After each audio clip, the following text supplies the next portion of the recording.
All right, man. We still here at the Hip Hop Press Conference here in Newark, New Jersey, man. It's your boy Sky for South Jersey and Philly Zone 1360 AM. And now we got more hip hop royalty here, man. Do it all. From the mighty, mighty Lords of the Underground. Y'all know it. You live from the funk. You die off the funk. You understand this right now, man. Okay, I gotta calm down. How you been though, man? Man, I've been blessed, man. I've been good. I can't complain. Just hustling like a 70s dance, you know what I mean? Just working, man. Now, it's so good to see so many of the forefathers of Jersey music and Jersey hip hop acting as mentors, because you don't see that in a lot of areas. What do you attribute that to? Well, I just attribute it to the way you learn something is the way you're going to teach it. You know what I mean? And I think that a lot of these artists, if they get it effed up, then they're going to give it effed up. Nice. You know what I mean? And so it's our duty.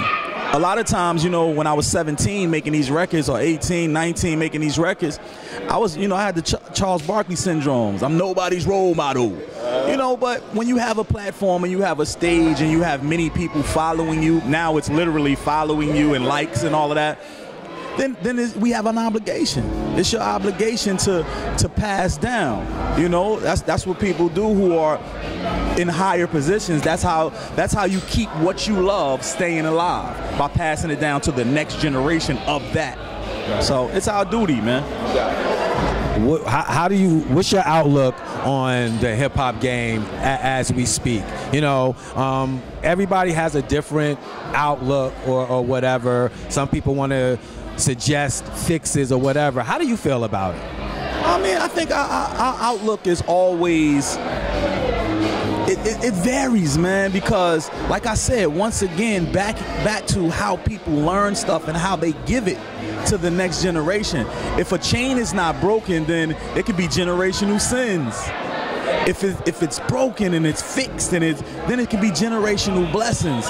You know, that's why you hear like the De Beers family and Diamonds, or you hear Ford, or you hear Dodge, or you hear these big corporation companies. These people who created it are not still alive. But it lives on because it was passed down a certain way, and protocol was followed with that, and a certain respect was followed with that. So if we as hip hoppers look at it that way, then our hip hop will live on as just the same. Are you working with any artists right now? Yes, man. Like mentoring and, you know, management? Yeah. I have Kai Will. He's on iTunes right now. Okay. Kai Will. He has the album out called Election Day. We just got Bump Pro a deal. Bump Pro, he's like rock hop. Oh my God, he's serious. I have Seneca the Misfit down in Maryland. He's a problem.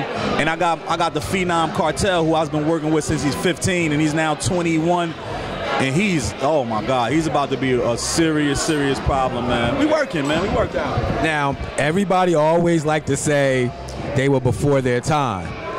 I really want to say that I feel like you were, because not just the Biggie sample from, you know, Machine Gun Funk, where they used that, but it just seems like I knew I was coming, so I knew I was going to see you. So I played some of it, and I was just like, if you let somebody hear this who hadn't heard it, they would be like, who is this? You know, who is this? So how do you attribute, man, that was like 20 years ago, that sound it sounds current?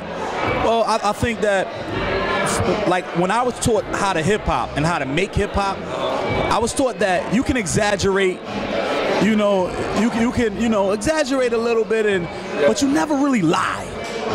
So when it's your truth, a truth is a truth, as long as you lived it, or as long as you've seen it being lived and you speak of it on that way, then that's like putting it in a history book. That is storing it forever. And when people go back and see that history book, they don't look at Martin Luther King and say, this was fake. No, they look at the truths because it was recorded.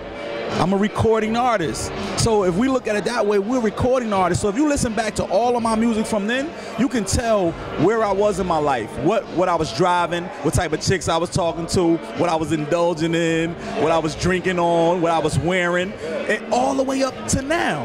You know what I mean? So that if you do that, then people will feel that. People who are being real, they will feel that, and they will be inspired by that. Shot callers, that's Funky Child. You know what I mean?